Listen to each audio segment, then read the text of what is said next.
Buen día, mi nombre es Anderson Figueroa, estudiante de la Universidad José Antonio Páez, y en esta ocasión les voy a hablar sobre algunos conceptos generales en las transmisiones de datos.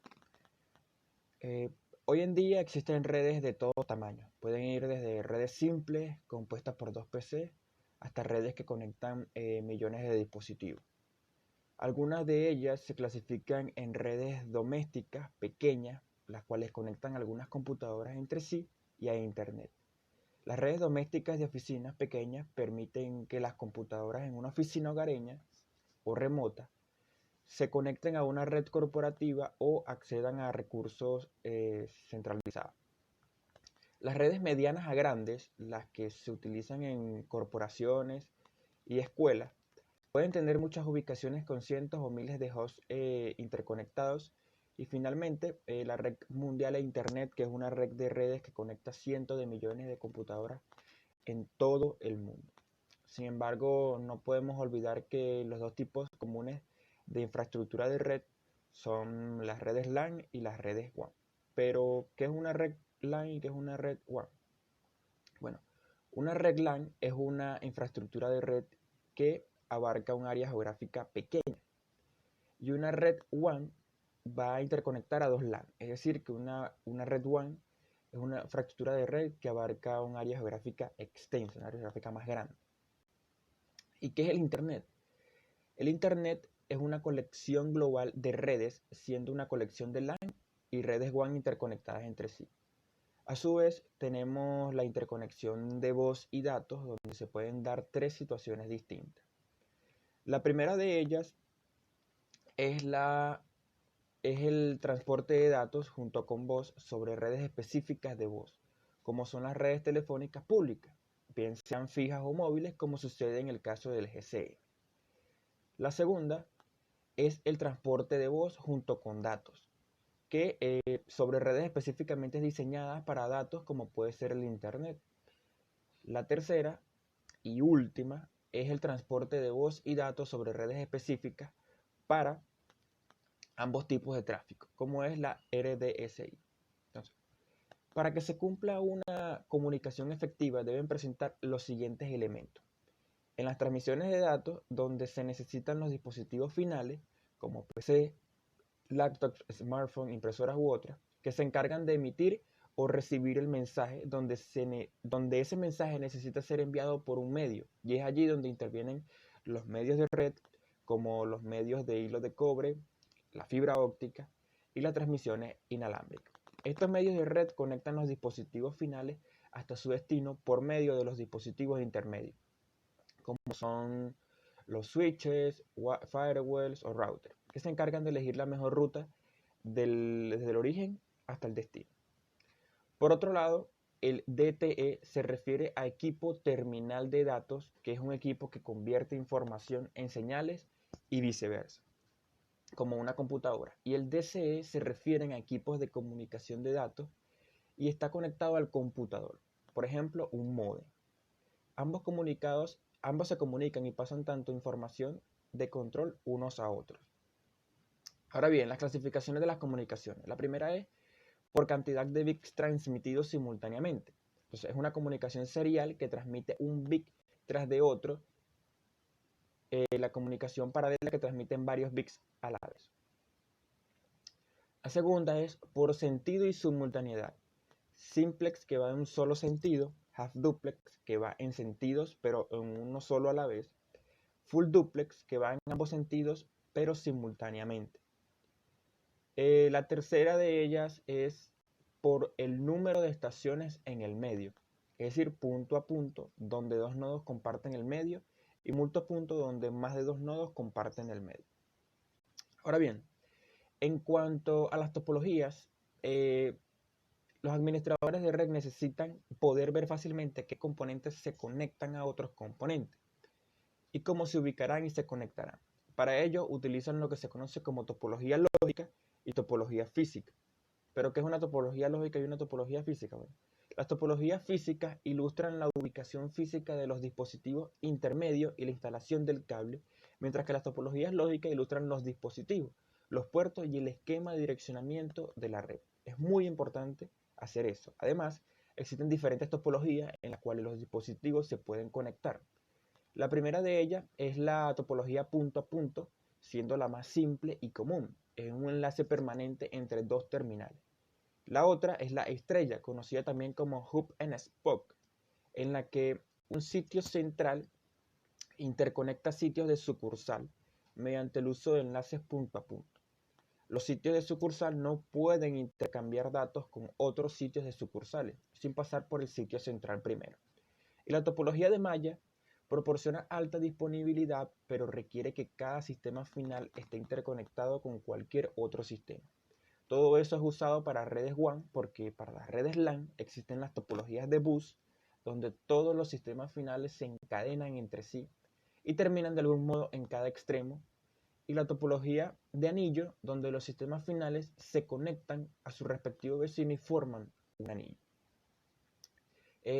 Las redes modernas utilizan principalmente tres tipos de medios para interconectar dispositivos. El primer medio es los hilos metálicos dentro de los cables, que los datos se codifican en impulsos eléctricos. La segunda es la fibra óptica, donde los datos se van a codificar en impulsos de luz.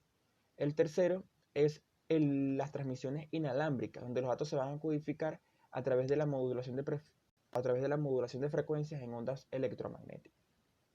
Bien, por otra parte, los factores que afectan las comunicaciones son muy importantes para cualquier administrador de red.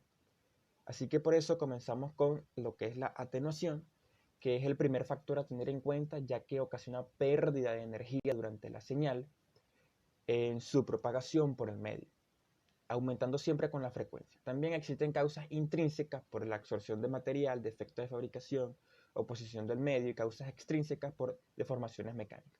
La resistencia es otro factor, ya que se opone al flujo de la corriente eléctrica, que depende del material, del diámetro y largo. Por otro lado, la reactancia, que se opone al flujo de corriente alterna, siendo siempre inductiva y capacitiva.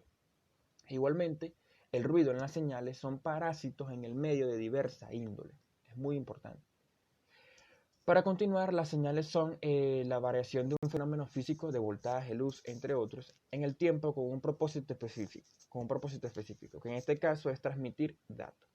Existen las señales digitales, que toman valores discretos o discontinuos, y las señales analógicas, que toman valores en un rango continuo.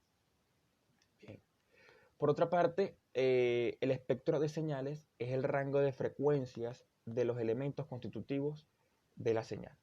Y también el ancho de banda es el rango de frecuencias donde pueden viajar por un medio. Es el rango de frecuencias que pueden viajar por un medio. Asimismo, el baudio son elementos de señal por unidad de tiempo. Y todavía cabe señalar que los datos son el mensaje que se quiere transmitir y pueden ser de naturaleza análoga o digital. Ejemplo, análoga voz y digital archivos. Simultáneamente, la simultiplicación es el mecanismo orientado a hacer un uso óptimo de la capacidad del canal, permitiendo que varios aplicativos lo utilicen simultáneamente. Existen 4 mecanismos básicos. El FDM, que significa multiplicación por frecuencia, donde se divide el ancho de banda en rangos de frecuencia o canales y se asignan a cada aplicación. El segundo es el TDM, que significa multiplicación por tiempo, donde se asigna al canal una determinada cantidad de tiempo a cada aplicación. El tercero es el CDM, que significa multiplicación por código, donde se asigna todo el ancho de banda todo el tiempo a todos. La multiplicación está dada por la elección del código. Y por último, el cuarto es el WDM. Es similar al FDM, solo que el dispositivo es un medio pasivo. En vez de frecuencias se habla de longitud de onda. Posteriormente tenemos la modulación. Transportar una señal que llamamos moduladora a través de una señal denominada portadora. Se clasifica en 7 conceptos elementales. El ASK, que significa codificación por desplazamiento de amplitud, y consiste en hacer variaciones en la amplitud de la señal portadora con el fin de transportar los datos. Ejemplo, un radio AM. El EFSK significa codificación por desplazamiento de frecuencia. A través de variaciones en la frecuencia de la onda portadora se transportan los datos. Ejemplo, el radio FM. También tenemos el PSK, que significa codificación por desplazamiento de fase, donde los datos se transportan mediante cambios en la fase. El cuarto es el PAM, que significa modulación de amplitud de pulso, que utiliza una portadora digital. La señal se muestrea a 8000 veces por segundo. El PCM, que significa modulación de código, es un pulso donde se muestrea, cuantifica y codifica la señal análoga a razón de 8000 veces por segundo, usando para cada muestra un byte.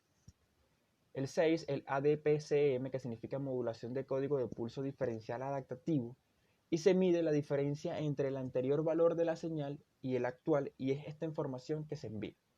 Utiliza, por ejemplo, 4 bits por muestra, un segundo requiere 32.000 bps. El DSP, que significa procesador de señal digital, es un procesador especializado en el tratamiento de señales, ya sean de naturaleza análoga o digital. A continuación, la codificación se divide en varios conceptos elementales para poder entenderla mucho mejor. El primer concepto de la codificación es el código. Es la asociación entre dos conjuntos elementales. El segundo es la codificación. Es la asociación entre uno o más bits y elementos de señal digital. La manera en que se representan los unos y ceros en el medio son con señales digitales.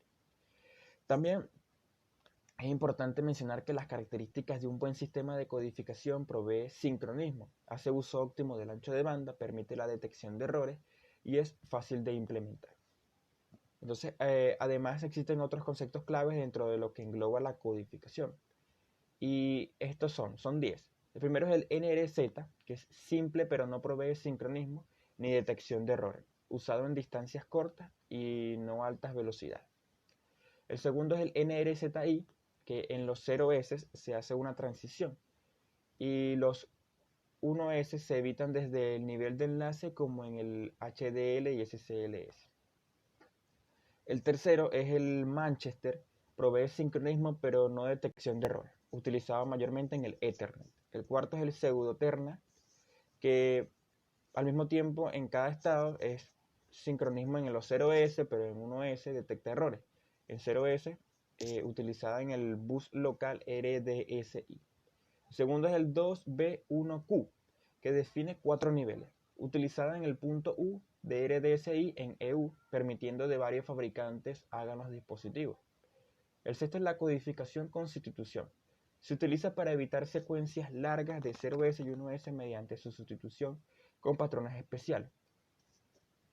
El 7 es el HDBE3, que es utilizado en los enlaces E1 y definido en la recomendación G703. El 8 es el B8ZS, que es utilizado o en los enlaces T1 dependiendo del bit precedente se hace la sustitución. El 9 es la codificación en bloque. Un grupo de bits de datos se envía con más símbolos en el medio.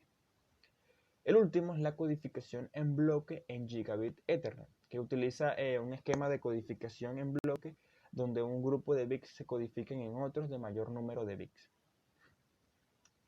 Para ir terminando, para continuar, existe algo llamado el scrambling, que dice que antes de enviar el patrón de bits se le hace una operación OR con un patrón predefinido para lograr buena temporización. Entonces, no es por seguridad usado ATM25 MBPS. Asimismo, el sincronismo es el mecanismo para temporizar la transmisión de la información y poder saber dónde empieza y dónde termina un bit, un byte, un mensaje, etc. Fundamentalmente en las redes digitales se puede implementar de diversas formas, mediante el suministro de señales independientemente en el medio. El GPS, ¿qué es el GPS? El GPS es un sistema que permite posicionar cualquier objeto, una persona o un vehículo, sobre la Tierra con una precisión de hasta centímetros, si estamos hablando, por ejemplo, de GPS diferencial, aunque lo común son unos pocos metros. Los satélites del GPS circundan la Tierra 2 veces al día en una órbita muy exacta y transmiten la información desde la señal a la Tierra. ¿Qué hace? Un receptor GPS debe estar conectado a la señal de al menos 3 satélites para calcular una posición de 2 dimensiones y el movimiento de la pista. Con 4 o más satélites, la vista al receptor puede determinar la posición en tercera dimensión del usuario, latitud, longitud y altitud. Una vez que se ha determinado la posición del usuario, la unidad del GPS puede calcular otra información, como velocidad, rumbo, pista, distancia, destino, hora de salida, puesta de sol y muchísimas cosas más. Finalmente tenemos el Big Error Rate, que es una medida de la tasa de error de un canal en un tiempo t. Se expresa como una potencia de base 10 y el tiempo t debe estar suficientemente grande para recoger el comportamiento típico del canal. Gracias.